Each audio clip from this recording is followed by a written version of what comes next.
Dünyaya gelişimi sorgulamışım, net bir huzura varamamışım.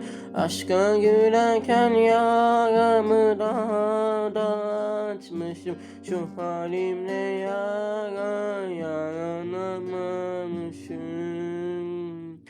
Gözyaşım saçlarıma bulanmış, sevdiğimin ellerinden taranmamış saçım, okşanmamış başım.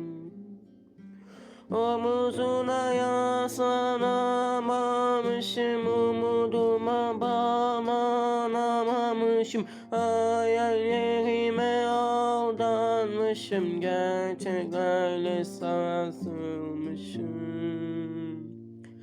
Şiirler, şarkılar yaramı tuz olursa, sen ve güzel gözler merhem olamaz.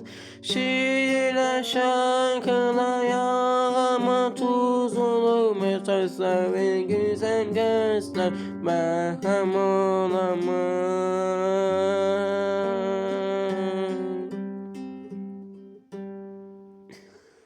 Şiirler, şarkılar yaramı tuz olur, sözler ve